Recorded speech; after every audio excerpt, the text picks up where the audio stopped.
সবাই বলে ইন্না লিল্লাহি ওয়া ইন্না ইলাইহি রাজিউন। ইল্লাহ বলেন উসমান হাদি, সবাই বলেন রহমাতুল্লাহি।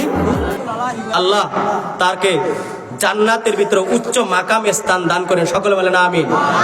আমি চাই না এখনো এই নিউজটা এইভাবে না আসুক, কিন্তু যেহেতু নিউজটা দিছে আমার বয়ানের ভিতরে, আমি চাই না আমি উসমান হাদির একজন আদর্শ সৈনিক, সবাই বলেন আলহামদুলিল্লাহ।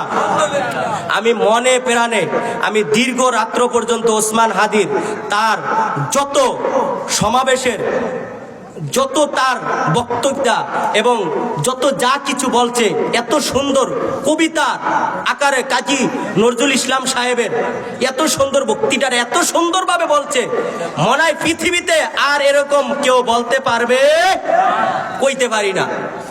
এত সুন্দর, প্রত্যেকটা পশম পর্যন্ত দাঁড়ায় যায়, লোম দাঁড়ায় যায়, চোখ দিয়ে পানি আইসা পড়ে, এত সুন্দর তার বক্তৃতা। আল্লাহ মালিক, বলতে পারি না আল্লাহ, আমি এই আওয়াজ শুনতে চাই না, তার মৃত্যুর ঘন্টা শুনতে চাই না।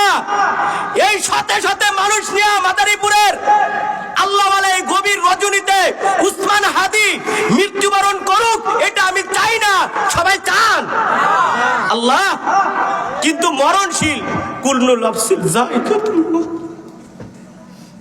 সকল মুসলমানের মৃত্যু বরণ করতে হবে। যেহেতু মায়ার নবী মৃত্যু থেকে বাঁচতে পারে না, হাদি তো সামান্য, সেও বাঁচতে পারে, কিন্তু মনে মানায় না। আহ, কত দামি সন্তান, আল্লাহ তুমি তাকে কবুল করে নাও, সকল বলে না।